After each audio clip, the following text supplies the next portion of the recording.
नमस्कार, मैं हूं आपके साथ आस्था कौशिक। सीएम योगी ने संभाली विधानसभा उपचुनाव की कमान, खुद से संभाल ली है। आज उन्होंने 10 विधानसभा के लिए नियुक्त किए हैं प्रभारी, मंत्रियों से फीडबैक लिया है। जहां जहां उपचुनाव होने हैं, सीएम योगी ने उपचुनावों की तैयारियों का भी जायजा लिया है।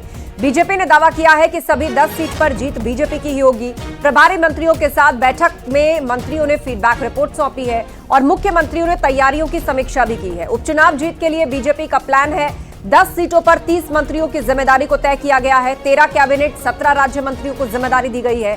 सपा के गढ़ में भाजपा की जीत के लिए विशेष फोकस किया जा रहा है। कुंदरकी, मिल्कीपुर में 4-4 मंत्री प्रभारी बने हैं। कटहरी, करहल में 3-3 मंत्री प्रभारी बने हैं। सीएम योगी आदित्यनाथ ने पिछले दिनों विधानसभा उपचुनाव की 10 सीटों पर प्रभारी मंत्रियों को तैनात किया था और इन प्रभारी मंत्रियों ने अपने प्रभार वाली सीटों के दौरे किए हैं और स्थानीय समीकरणों को समझा है। और उसके बाद आज मुख्यमंत्री योगी आदित्यनाथ के साथ उनकी पहली बैठक है। तो तमाम इसलिए उस पर भी चर्चा हुई। बाकी अपने संगठन की तरफ से मंत्रिमंडल की बैठक, संगठन के लोग नहीं थे, मंत्रियों की। अच्छा, चुनाव को लेकर भी चर्चा हुई है, उसमें चुनाव की भी चर्चा हुई। और सीधे अब आपको लिए चलते हैं, हमारे सहयोगी संकेत मिश्रा हमारे साथ लाइव जुड़ रहे सीधा लखनऊ से। संकेत, बीजेपी ने अभी से कमर कस ली है। 10 सीटों पर उपचुनाव बीजेपी की नाक का सवाल भी है और बहुत सी नेताओं की साख का सवाल भी है। मंत्रियों से लेकर राज्य मंत्री, प्रभारी, सभी को अभी से जिम्मेदारी दे दी गई है।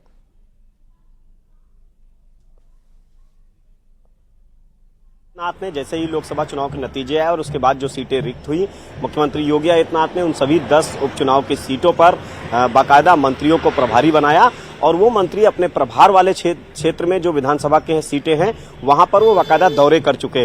वहां पर उन्होंने दौरे किए, वहां के स्थानीय सियासी समीकरणों को समझा, जाति समीकरणों को समझा और आखिर किस तरीके से भारतीय जनता पार्टी वहां पर जीत सकती है, इन सभी बिंदुओं को लेकर रिपोर्ट तैयार की।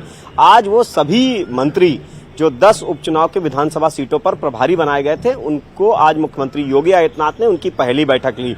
उस बैठक में मुख्यमंत्री योगी आदित्यनाथ ने फीडबैक लिया उनसे कि आखिर क्या सियासी समीकरण है, सीट की हर उपचुनाव जो 10 सीटें उपचुनाव की हैं उन प्रत्येक सीट की कि आखिर क्या क्या वहां पर स्थानीय समीकरण है, कौन से वो मुद्दे हैं जिन पर लेकर वहां पर चुनाव होना है, वहां के जाति समीकरण क्या है। इन सभी बिंदुओं पर मुख्यमंत्री योगी आदित्यनाथ ने अपने प्रभारी मंत्रियों से बातचीत की।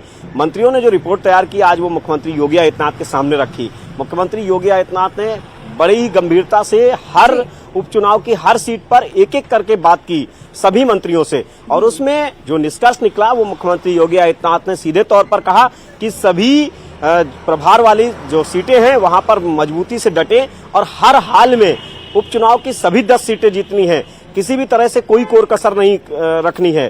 दरअसल जो कोशिश है भारतीय जनता पार्टी की सभी उपचुनाव की 10 सीटें जीतने की, उसके तहत आज एक अहम बैठक थी। मुख्यमंत्री योगी आदित्यनाथ की अध्यक्षता में बैठक रही। मुख्यमंत्री योगी आदित्यनाथ ने इस बैठक में यह भी कहा कि वो इन सीटों पर जल्द ही ताबड़तोड़ चुनावी प्रचार अभियान भी शुरू होगा।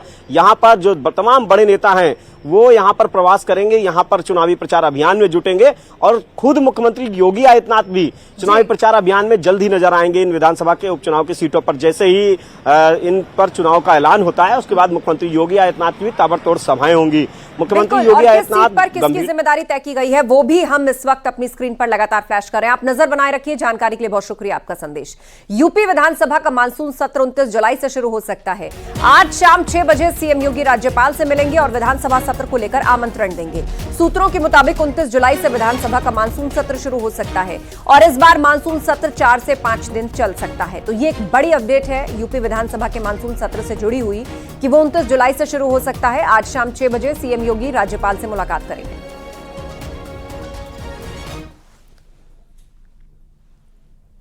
और वाराणसी शक्तिनगर स्टेट हाईवे पर 2 टोल को लेकर अनुप्रिया पटेल के पत्र का मंत्री नंद गोपाल नंदी ने जवाब दिया है। दरअसल अनुप्रिया पटेल ने फतेहपुर और अहरौरा टोल पर अवैध वसूली, टोल के बीच की कम दूरी और फास्टैग नहीं होने को लेकर सवाल उठाए थे और उसके जवाब में नंदगोपाल नंदी ने कहा है कि टोल प्लाजा पर अवैध वसूली नहीं हो रही और टोल के बीच की दूरी भी मानक के हिसाब से है। नंदी ने यह भी कहा कि फतेहपुर या अहरौरा में से किसी एक टोल पर ही टैक्स लिया जाता है। अहरौरा टोल प्लाजा पर केवल उन्हीं गाड़ियों से टोल लिया जाता है जो नारायणपुर जमुई के रास्ते चुनार होते हुए अहरौरा से पहले वाराणसी शक्तिनगर मार्ग पर चले जाते हैं और शक्तिनगर से वाराणसी जाने वाली गाड़ियां अहरौरा के बाद चकिया होते हुए चले जाते हैं। नंदी ने यह भी कहा कि टोल अधिकारी को सभी टोल्स पर फास्टैग लगाने के आदेश दिए गए हैं और 1 महीने के अंदर फास्टैग की व्यवस्था हो जाएगी।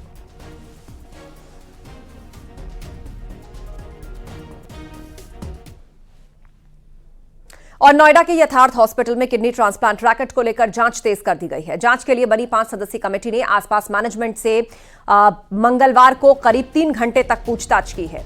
इतना ही नहीं, कमेटी अस्पताल के अलग अलग ब्रांच भी जाएगी और उनकी जांच करेगी और उसके बाद जल्द ही एक रिपोर्ट सरकार को सौंपी जाएगी। एक महिला डॉक्टर पर किडनी ट्रांसप्लांट के रैकेट में शामिल होने का आरोप है। दिल्ली क्राइम ब्रांच ने इस मामले का खुलासा किया था, जिसमें बांग्लादेशी समेत 7 आरोपियों को गिरफ्तार किया गया। दिल्ली क्राइम ब्रांच ने इंटरनेशनल किडनी ट्रांसप्लांट का भंडाफोड़ किया था, जिसमें नोएडा के एक नामी अस्पताल का नाम भी सामने आया था। इसके बाद शासन स्तर से 5 सदस्यीय कमेटी का गठन किया गया, जिसमें जिला प्रशासन, सीएमओ और पुलिस के अधिकारी शामिल हैं। आपको बता दें कि इस पूरे प्रकरण में 5 सदस्यीय कमेटी ने कल बिसरक में निजी अस्पताल में 3 घंटे मैनेजमेंट से पूछताछ की है। पूछताछ के जो मुख्य बिंदु हैं उसमें सबसे अहम है कि क्या हॉस्पिटल की इसमें संलिप्तता थी या हॉस्पिटल को इस बाबत जानकारी थी या नहीं, इस एंगल पे भी पूछताछ की गई है। साथ ही जो डॉक्टर विजया ने प्रत्यारोपण किए हैं खास तौर पे, उनके डॉक्यूमेंट्स भी लिए गए हैं। साथ ही जो डोनर और रिसीवर जिन्होंने ये ट्रांसप्लांट कराया है, उनके डॉक्यूमेंट्स क्या फोर्ज हैं, इसकी भी जांच की जा रही है। इन तमाम एंगल पर पूछताछ की जा रही है और आपको बता दें कि शासन ने ये समिति का गठन किया था, जिसके बाद बिसरक में जो निजी अस्पताल है वहां पर पूछताछ की गई है और जो अन्य अस्पताल हैं उनमें भी जल्द पूछताछ हो सकती है। फिलहाल जल्द ही शासन को ये रिपोर्ट सौंपी जाएगी। इस पूरे प्रकरण में दिल्ली क्राइम ब्रांच ने 7 लोगों को गिरफ्तार किया था, जिसमें डॉक्टर विजया का नाम सामने आया था और डॉक्टर विजया से संबंधित जो प्रत्यारोपण है उनकी जांच भी की जा रही है। अब माना जा रहा है जल्द ही शासन स्तर पे जो जिला प्रशासन में समिति गठित की गई है वो जांच रिपोर्ट सौंपेगी और आने वाले वक्त में एक बड़ी कार्रवाई देखने को मिल सकती है। कैमरामैन मुनमुन के साथ हिमांशु शुक्ला, न्यूज़ 18 नोएडा। और माफिया अतीक अहमद की 50 करोड़ की बेनामी प्रॉपर्टी राज्य सरकार ने अपने कब्जे में ले ली है। दरअसल गैंगस्टर एक्ट में पुलिस ने इस प्रॉपर्टी को कुर्क किया था और कुर्की के बाद इस अचल संपत्ति के संबंध में आय के वैध स्रोत के सबूत 3 महीने में मांगे थे, मगर कोई सबूत नहीं दिया जा सका। गैंगस्टर कोर्ट ने भी पुलिस कमिश्नर कोर्ट के निर्णय को सही मानते हुए बेनामी संपत्ति को राज्य सरकार के पक्ष में निहित किए जाने का आदेश दिया। और आपको बता दें, अतीक के खिलाफ 2020 में कैंट थाने में गैंगस्टर एक्ट का मुकदमा हुआ था और इसी मुकदमे की विवेचना के दौरान बेनामी संपत्ति के बारे में पता चला था। अतीक ने यह संपत्ति यमुना पार के लालापुर के अनुसूचित जाति के गरीब राजमिस्त्री हुबलाल के नाम पर खरीदी थी और इस जमीन की सरकारी कीमत 12.5 करोड़ रुपए के आसपास है और बाजार में कीमत लगभग 50 करोड़ है।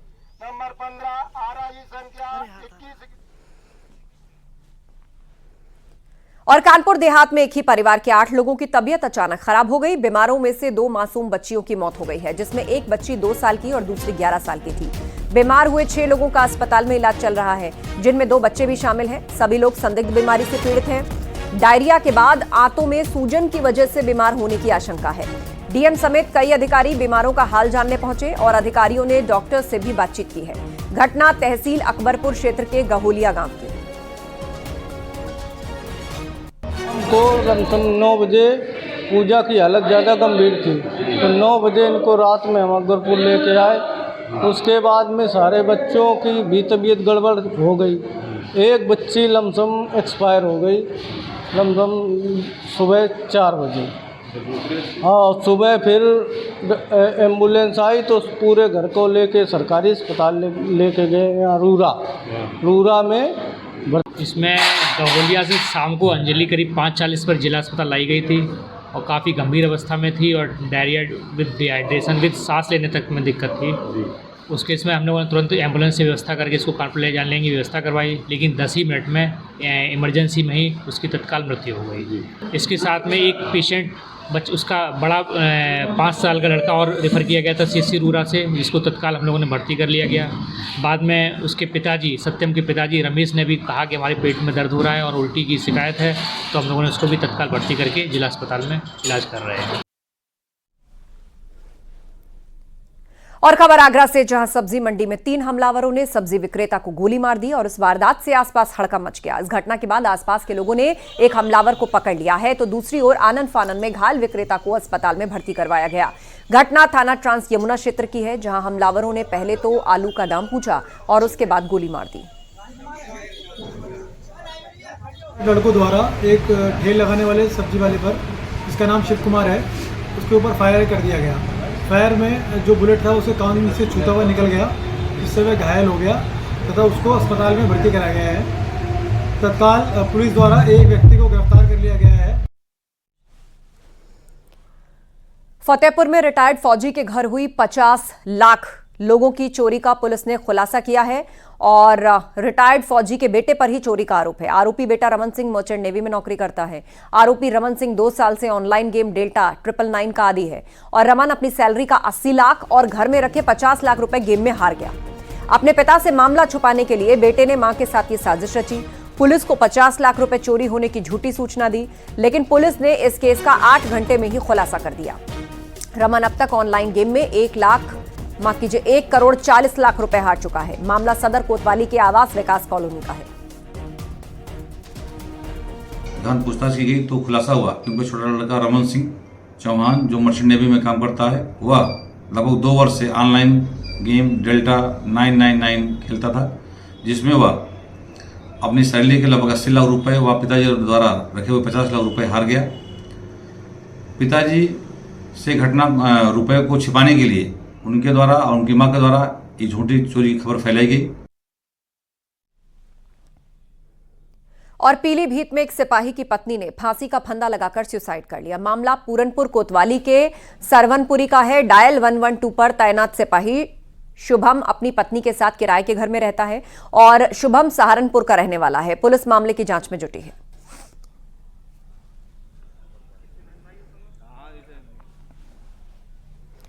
चित्रकूट में एक लड़के ने ट्रेन की पटरियों पर लेटकर जान देने की कोशिश की। यह वीडियो सोशल मीडिया में वायरल है और यह कल शाम का बताया जा रहा है। स्टेशन पर खड़ी संपर्क क्रांति ट्रेन के सामने मिथिलेश निषाद नामक युवक पटरियों पर लेट गया था।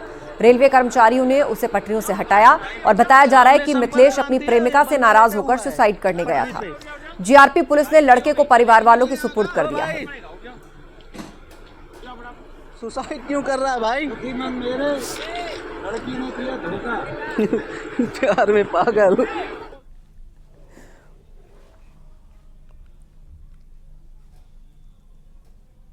और बरेली में एक बुजुर्ग की ईंट से कुचलकर हत्या कर दी गई। मामला फरीदपुर थाना क्षेत्र के परा मोहल्ले का है। घटना के बाद परिजनों में कोहराम मचा है। मौके पर पहुंचे आलाधिकारी और फोरेंसिक टीम जांच में जुटी है और परिजनों की तहरीर पर पुलिस ने केस दर्ज कर जांच शुरू कर दी है।